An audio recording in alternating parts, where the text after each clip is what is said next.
Hello book lovers, and welcome back or welcome to Nat Cat's Bookish Cafe. Today I am here to do my July reading wrap up. Alright guys, so I am officially back, and moving forward we should be having our regularly scheduled content on Mondays and Fridays. I did come back last Wednesday, and today is Sunday, so I'm still a little bit getting used to the time change and everything. That's why this video isn't coming up until Friday instead of Monday, just because I don't want to stress myself out by having to film and edit and upload this video all by tomorrow. But I am here to talk through some of the books that I read in July. I was in Germany from July 17th through August 2nd. So none of those vlogs are up yet, but eventually you will see those and get more details on some of those books.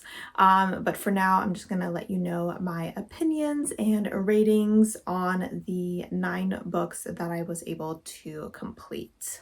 Before we get started, we're just going to go through some basic stats. As I mentioned, I did only read 9 books this month, which is the lowest amount that I have read since the beginning of the year. I think a lot of this had to do with the fact that I only read 2 audiobooks. I didn't really read any audiobooks on my trip after I finished the 1 audiobook that I was working on already. And even before then, I was in a bit of an audiobook slump, and a lot of my reading does usually come from audiobooks, or at least about half of what I read does.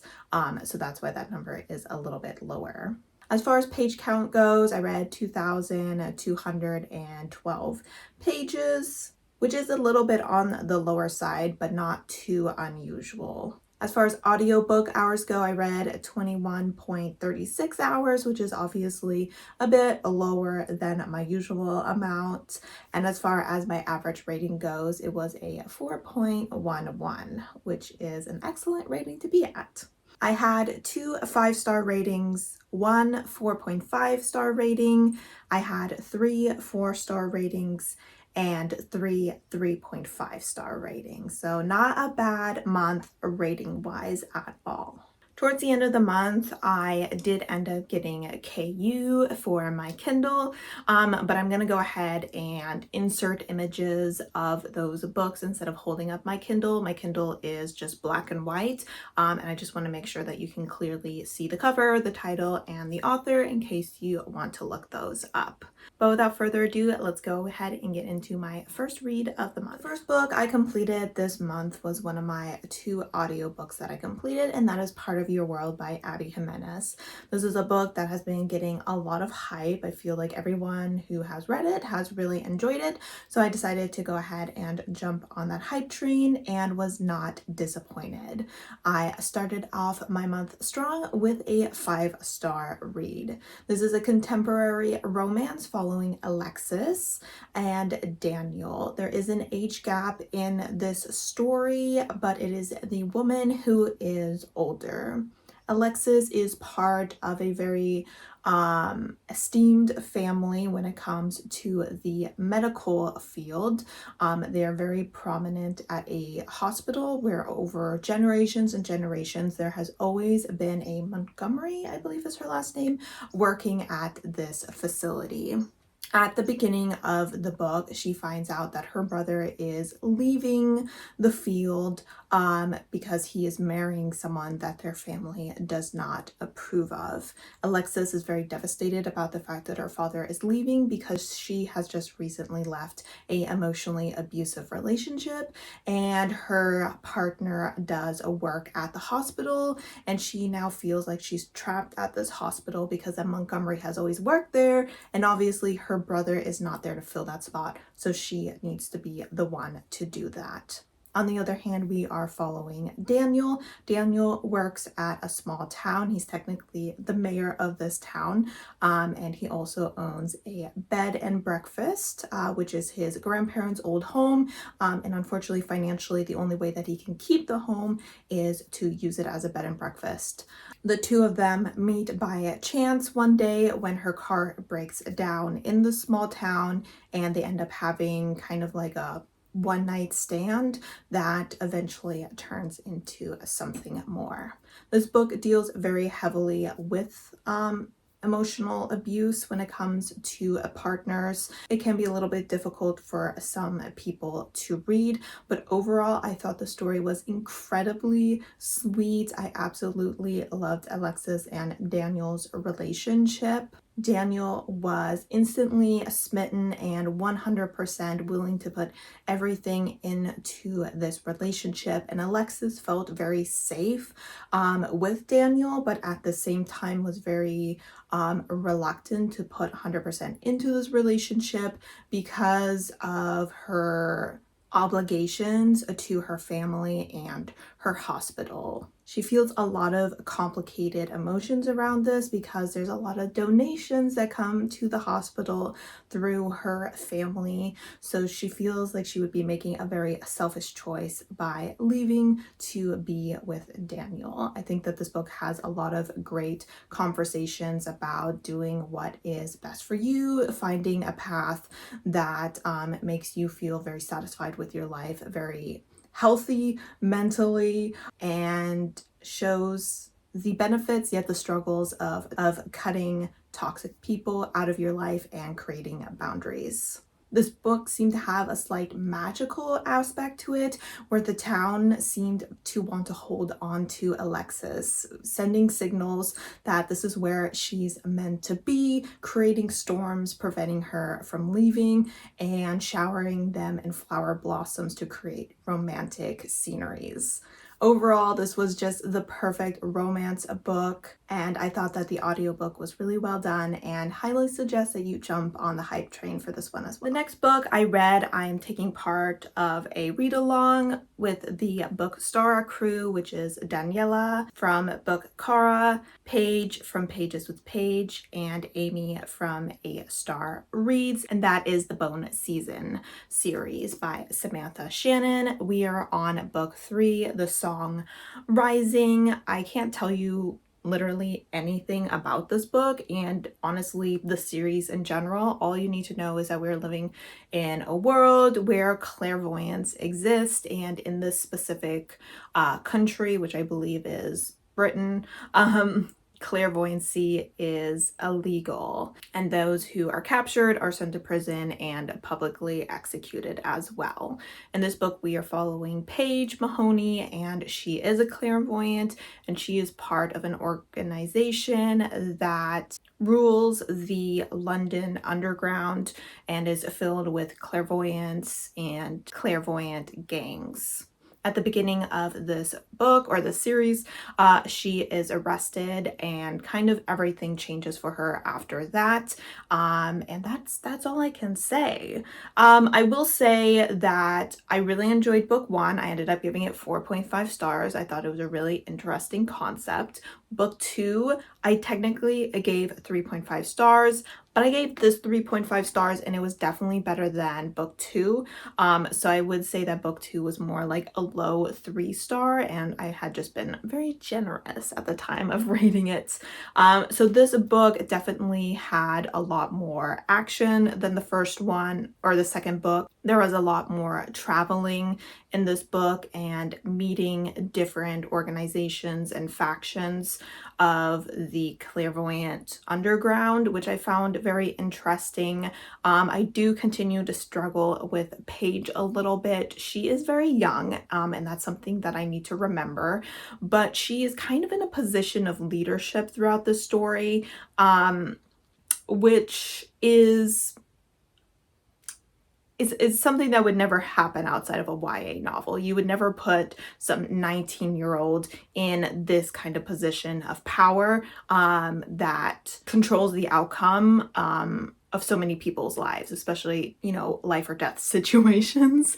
And she often shows that she's honestly not that qualified for the position. So I do struggle a little bit with her. I do also struggle with the fact that this is only from Paige's point of view. There are many situations, and honestly, with the way this book happens moving forward, there's going to be even more situations where I think the book would very much benefit from at least a second point of view, if not multi POV situations. So I mean, I have to admit, I'm not overly excited to be continuing with this series. I think in September we're reading 3.5, which is just a novella, and then we'll be reading the fourth book and we'll be done because that's all that's out right now. And at this point, unless something crazy happens in book 4 that, you know, completely hooks me, I may just put the series down and not finish it. Once I'm done with this read along. The third book I finished was Warriors, Fire and Ice by Erin Hunter. This is the second book in the Warrior series. This is a reread I'm doing of this middle grade series that I read when I was a kid at some point. And this follows a clan of cats. Specifically, we are following Fireheart, and he used to be what's called a kitty pet, which means that he belonged to humans, but he left that life to join the more difficult but more fulfilling life as a clan cat. He's part of the Thunder Clan, which is one of 4 clans in this forested area. It seems that this forested area is growing smaller and smaller due to human encroachment, and so there is more and more fighting amongst the cats when it comes to prey and territory. I gave this 4 stars. I really have a great time with this series. This book especially just seemed to have so much drama, and I'm like, I'm here for the cat drama. I mean, they're just cats and they're fighting, and it's actually quite intense and sometimes quite brutal and dark, but at the same time I really do enjoy watching our main character kind of navigate this world and find his place in it, and just try to protect his clan and his friends, and just I'm having a good time with it, and they're relatively easy reads, so I'll probably try to continue to read one a month. All right, next I finally finished a duology. I always hate when it takes me like months and months to read a duology. I'm like, it's just 2 books, just read them. But yeah, it took me a hot second. I think I read the first one in January. But I finally read The Fake Keeper by H.E. Edgman, and this is a YA kind of fantasy queer story. The author is Indigenous, so if you're looking to read more stories by Indigenous authors, I highly suggest checking out this book. I ended up giving this book 4 stars and did enjoy it more than the first book. I will say, kind of similar to the first book, I struggled a little bit in the beginning. I felt like the pacing was a little bit slow, and I felt like not enough was happening, and I started to kind of wonder if the main strength of this book was the abundance of diversity present in the story. We obviously have a trans main character, someone suffering from PTSD. His partner at this point is also suffering from PTSD due to something that happened in the first book. He has a best friend who is plus sized and Indigenous. She is also asexual. There are obviously other queer characters surrounding it, and the author themselves, as I mentioned, is queer and Indigenous. The author does use he, they pronouns, so if you see me bouncing between those pronouns when talking about the author, that's why. In the first book, we are following Wyatt, our main character, and he is a witch, and he comes from the fairy realm, and in this fairy kingdom, being a witch is very much looked down on. Oftentimes when people give birth to a child and they find out they're a witch, they leave them in the woods to die. Like, that's how much they discriminate against witches. So Wyatt, obviously, when he is older, ends up running away. One of the reasons he ends up running away is because he's apparently mated to the prince of this kingdom, his best friend, Amir. And he's kind of expected to marry Amir and have lots of babies with him. And Wyatt's like, I don't really want to do that. So he ends up running away to the human world where he meets his best friend, Briar. At least I hope that's her name. Anyway, at the beginning of the first book, Amir comes back and drags Wyatt back because Amir's throne is being threatened by his cousin. Amir is adopted, and so his cousin is claiming that he doesn't have a blood connection to the throne and therefore he should not be on the throne. Also, Amir is considered very liberal, I guess you could say, compared to the other fairies in this area. Throughout the first book, we see a lot of battling against the discrimination of witches. We see Wyatt kind of pushing against his role as a potential leader of the witch movement for equality, because he is in a position of power standing next to the prince. And we just kind of watch him grow a lot as a person because he's relatively traumatized and a bit immature at the beginning of the story. And I would say he's definitely still a little bit immature in this book. He continues to make a lot of progress on his character, and we just see him kind of reevaluate his relationship with certain people as well as his relationship with himself throughout the story, which was really great to watch. And while the beginning of this book was once again a little bit slow for my opinion, eventually the political intrigue really shot through the roof, and I was very interested in what our characters were fighting for, the obstacles that they were facing, and there was also some new environments that they got to explore that was pretty fun. I'm gonna go ahead and keep that relatively vague so you don't get spoiled or anything like that, but I did really end up enjoying this story, which I'm very glad about because I know that this author is coming out with another book, I think later this year. I think I actually had it on one of my most anticipated releases in my mid-year freakout tag video, so I'm always glad to enjoy the books of diverse authors so I can continue reading them. Moving forward, all the books that I will be talking about will be present in one of my Germany vlogs, which are obviously not out yet, but I'm hoping to get them out over the next few weeks. The first book is the last audiobook that I ended up getting to this month, and that is Only When It's Us by Chloe Lisi. I had relatively high expectations for this book. I do tend to enjoy reading books with disability representation in them, and one of the characters, Ryder, the male character, is hearing impaired. And we are also following Willa, who is a soccer player at the university. At the beginning of the book, the two are sat next to each other in a class, and Willa is asking for notes because she will not be at some of the classes due to her soccer schedule, and Ryder does not respond. Willa, not knowing that he is deaf, takes offense to this, and so she starts to glower at him and make snide comments at him, and he starts to realize that she hates him and he doesn't know why, and so he starts to kind of bite back kind of situation. So it's very much I wouldn't say straight up like enemies to lovers because it's a contemporary, and I always feel weird saying enemies to lovers when it's a contemporary, unless it's some sort of like mafia situation, but it's definitely a dislike to like scenario because this professor who happens to know Ryder keeps pushing the two of them closer and closer together.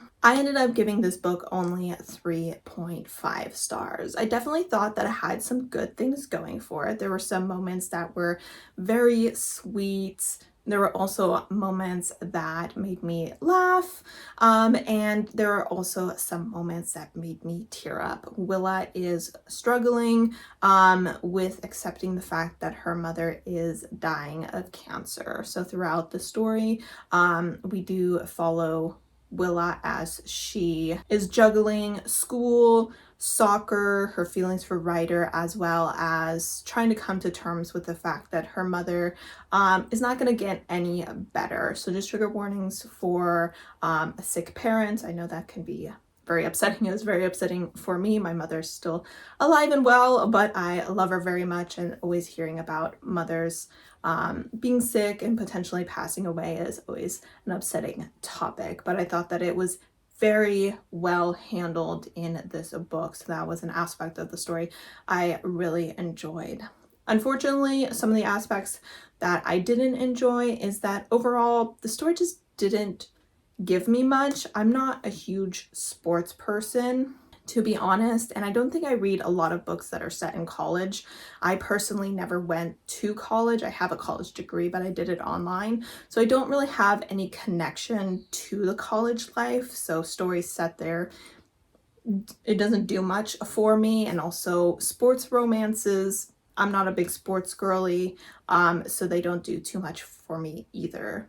I also think that at times the banter got a little bit more onto the cheesy and annoying side, which is something that commonly I think happens with more humorous stories. It is what it is. The author can't hit it out of the ballpark every time.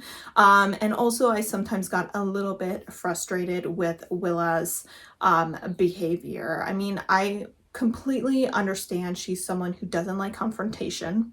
Same. But I thought that Ryder was such a good communicator despite his hearing impairment that I'm surprised that that took so long to rub off on her until like the very end of the story. So I did think it took her a little bit too long to really open up to him.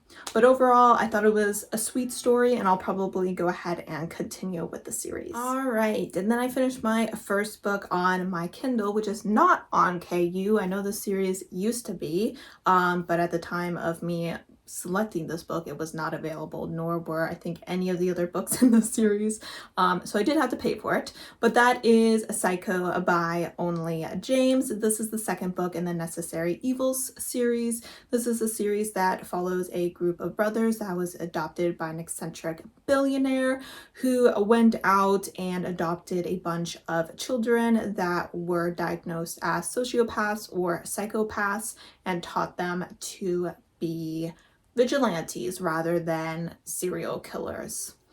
August is a professor. He's incredibly intelligent. He does have autism, which makes it a little bit more difficult for him to mirror normal behavior than his other psychotic brothers, which kind of makes him the weird one within the group of the weird ones. He is a professor at a university, and one day he runs into Lucas. Lucas used to be part of the FBI and claims to have clairvoyant abilities. The word is actually different than clairvoyant because he has to touch objects in order to get a reading from them, but I can't remember the word, so I'm just going to use clairvoyancy, even though that's not technically the accurate term.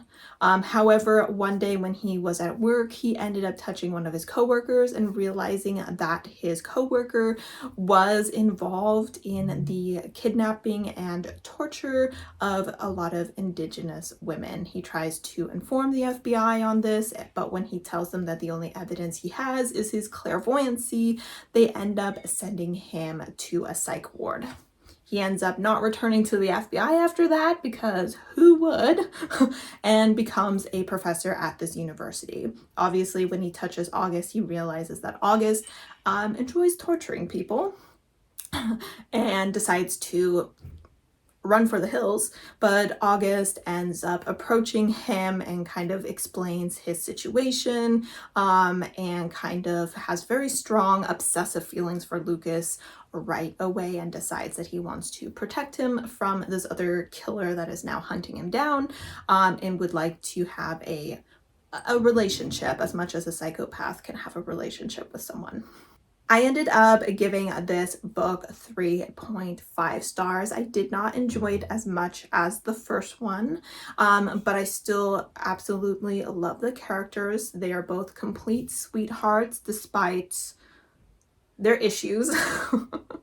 But I did really overall enjoy the story. I think one of the issues for me was that I started this book on the airplane, and then was reading it a little bit after when I was heavily jet lagged. So I just want you to keep that in mind, that my brain and body was not at 100% while I was reading this book. I think if it was, the book probably would have been closer to a 4-star read, but just the situation in which it was read kind of worked against the story, unfortunately.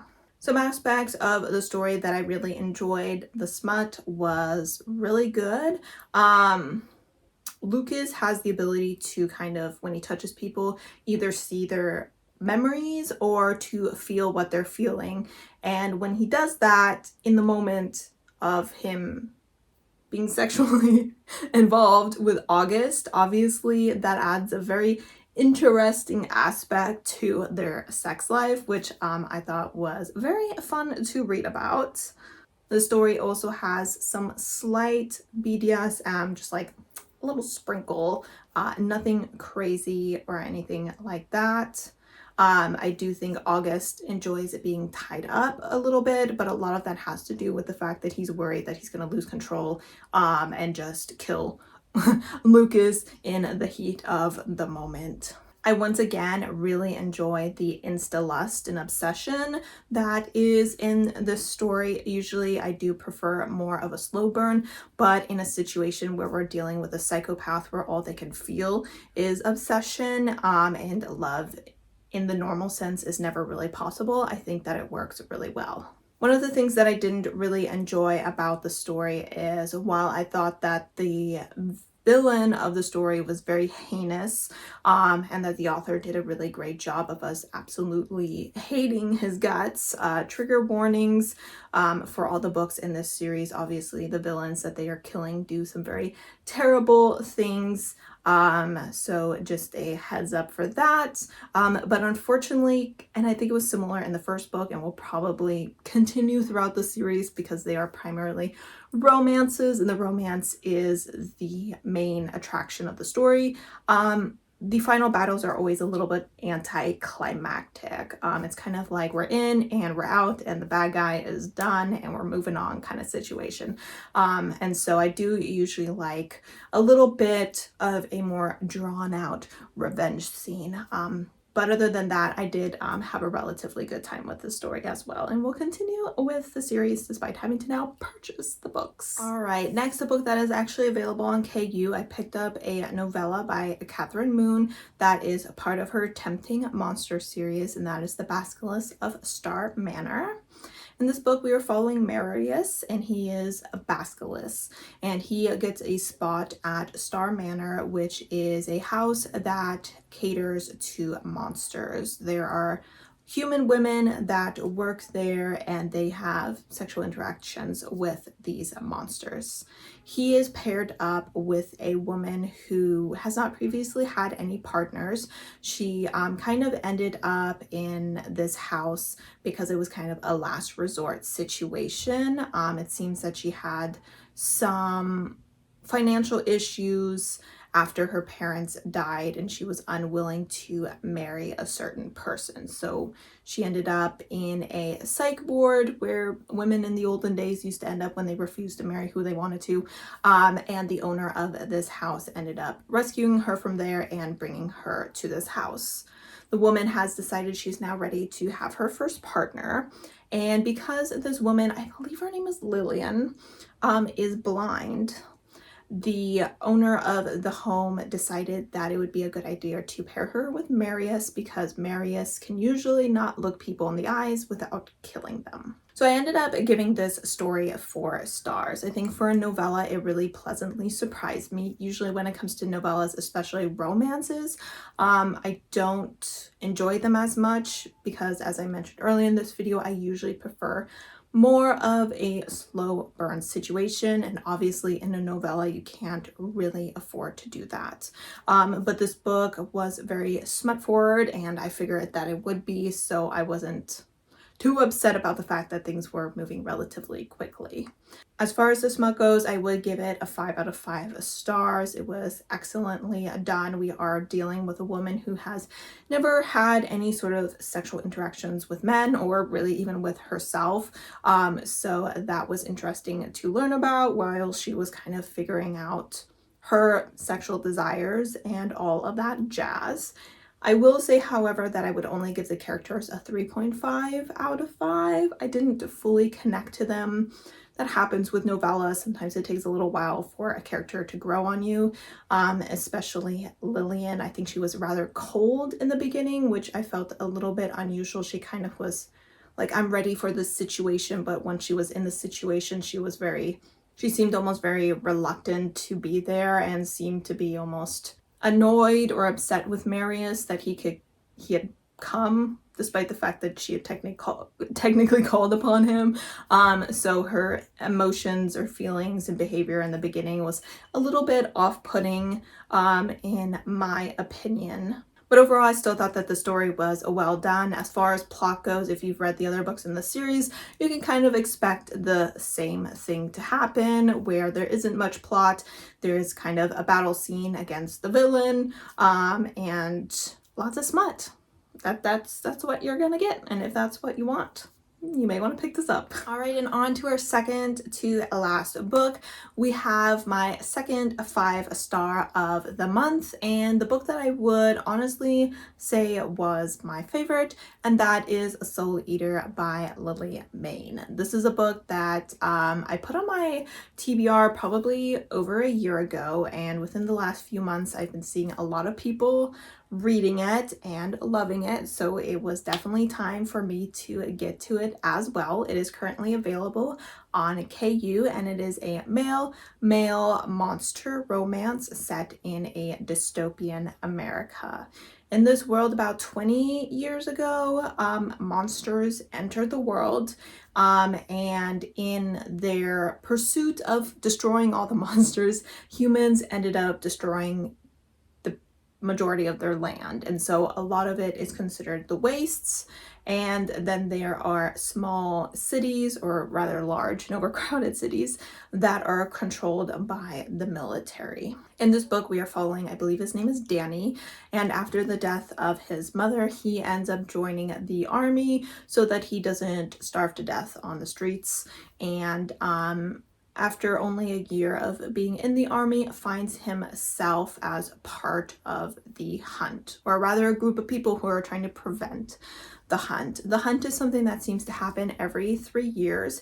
A monster called Win the Soul Eater shows up and kills a crap ton of people and then disappears for another 3 years. The military is obviously trying to capture him, so he stops killing people, and so they can also find out more about this hunt, because I believe there's 7 other monsters that take part in it. Danny has no desire to be part of the army. He in fact has very negative emotions towards the military. He doesn't like the fact that they capture monsters and then keep them in cages and kind of like torture them. He kind of understands that monsters are not the same as humans and therefore cannot be expected to follow the same laws as humans or have the same morals or values as them. However, he is here on the battlefield and it is what it is. However, when Win shows up, he kind of whites out with fear, you know, he kind of like freezes, and when he kind of comes back to himself, he realizes that he's the only person alive, that everyone around him has been killed, and Win is approaching him, and so he ends up passing out in fear. When he wakes up, he finds that Win has in fact not killed him, but that the tactical team, the advanced tactical team, was able to capture Win while he was distracted by Danny, and are now hoping to use Danny to get Win to provide some information. Eventually, the two of them end up escaping the military facility, and Danny sets out with Win to learn more about his task of the people that he's killing and why he's killing them. And it turns out he may have a pretty good reason. I absolutely loved this book. It's just one of those books where it's the vibe. It's the fact that it's so addictive. I did not want to put this book down. I did not finish it in one sitting because I was on vacation and had other things that I needed to do, but honestly, I probably could have. I just absolutely loved the characters. Both of them were complete cinnamon rolls. I seem to like the situation where we have cinnamon roll characters, but like at the same time, they're doing crime. And that just seems to be a combination that works really well for me. I really like the fact that Danny was someone who didn't want to kill anyone. And despite the fact him being out here amongst these monsters, out in the wastes and having the military chase him, his opinion on killing never really changes, and he continues to be a decent human being. He doesn't like let the horrors of his life kind of poison him in any way. So I thought he was a really great, soft, yet really strong character. And Win, I absolutely loved his protectiveness. I love the fact that he was an incredibly decent creature, and didn't really care if the humans thought he was a monster or not. He was just like, they can think what they think, and I'm just gonna keep doing my thing. And I was like, you know, you gotta respect a man who just does his job. The smut in this book was also really excellent. I thought the anatomy of Win was very interesting, so that was a lot of fun to read as well. We also got introduced to, I think his name is Eden, and I think the next book is about him, and he just seemed like a really fun, nice bro dude, and I'm excited to read his story. So 5 out of 5 stars, exactly what I wanted from this story. As far as world building goes, I think we got enough just for the book that we were reading. We did get little snippets here and there, which makes me think that the world building is definitely going to expand in future novels. All right, guys, and on to the final book of the month, and that was Saint by Sierra Simone. This is, I believe, technically the third book in the series, the first one being Priest and the second one being Sinner. This is the first book in the series that I am reading, and this one follows Aiden and Elijah. At the beginning of this book, Aiden has been a monk for about 5 years. One night, he kind of gets up, leaves his entire life behind, including his current boyfriend Elijah, and goes to a monastery to become a monk. At the beginning of the story, he is finding that he's still very much clinging on to his love of Elijah, and therefore is feeling like he cannot give his full heart to God, which is something that he is trying to accomplish. He reaches out to his abbot to see if he can reach out to other monasteries that are a bit stricter and more isolated, in hopes that that will kind of burn away the last dredges of love that he feels for Elijah. However, that doesn't really go to plan when Elijah shows up to kind of get closure. Elijah is stating that he is getting married, and that he just needs some closure with Aiden. However, after that event, he ends up coming back to say that he wants to write an article for the paper or magazine that he works for, revolving around the beer that the monks make, because all the monasteries do brew beer. And so he ends up joining Aiden on this journey where Aiden is trying to find where his place is, and yet the more time they spend together, he's wondering if his place is next to Elijah. I ended up giving this book 4.5 stars. The writing in this was so beautiful. I almost kind of wish that I had annotated it, but since I had it on my trip with me, I didn't have any annotating supplies with me. But still, it definitely solidified the fact that I will be reading more books by Sierra Simone. I really enjoyed our characters and all the discussions that they were having. They were dealing with some pretty heavy topics here. Aiden suffers from pretty severe depression. which is one of the reasons that he decided to become a monk, because he was starting to feel a bit suicidal, and he feels that kind of diving fully into religion, into the work that goes into being a monk, and prayers and devotion to God is the only thing that can really keep him alive. And throughout this book we kind of see as he realizes that he does need a little bit more to be not just alive, but fully happy and satisfied with where he is in life. We do occasionally get some snippets from Elijah. This is primarily told from Aiden's point of view, but we do get snippets from the article that Elijah is writing, as well as some of his journal entries that kind of talk about his feelings towards Aiden, and how much he still loves him and how much he's struggling to kind of accept the path that Aiden took, and at the same time how much he wants to be with Aiden, yet knows that he would always be kind of competing with God. And as many people say, you can't compete with God. So they have a lot of great discussions here about being devoted to a human as well as being devoted to a God, kind of finding a balance in your life of devotion. There are quite a few discussions of religion in here.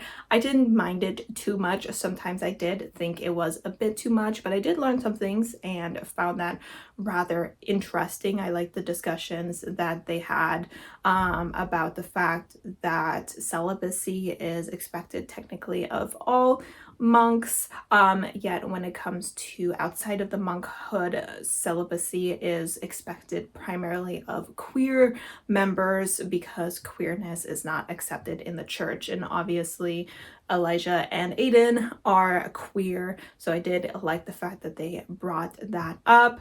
I really like the fact that Elijah was pushing Aiden to really view his choices, because his choice to become a monk was very sudden, and he kind of stuck with it, and now he's kind of finally having to sit down and think about if this is the best life for him, or if he can kind of find another way to live a life of devotion that saved him, while simultaneously returning to his family and loved ones. The smut present in this book was also excellent. There were parts of this book that almost made me cry. The discussions of depression, the way that she described his realization that he has depression, it was a way that I've never read about depression before. It was very beautifully written and incredibly emotionally impactful. So I think if you're looking for good depression representation, you're definitely going to find it in this book. So overall, it was an incredibly emotional, beautiful, well-written, well-researched story, and I'll definitely be checking out Sinner. I'm still not interested in Priest. That relationship is just not something I'm interested in viewing, but I definitely am going to continue to check out Sierra Simone. She's incredibly talented writer, obviously. All right, guys, so those are the 9 books that I read in the month of January. I would say, as I already mentioned, Soul Eater was my favorite book, and I would say that The Song Rising by Samantha Shannon was my least favorite, unfortunately. Let me know down below what your favorite and least favorite of the month of July was. As always, thank you so much for supporting my channel by watching my videos, and I hope to see you next time. Bye!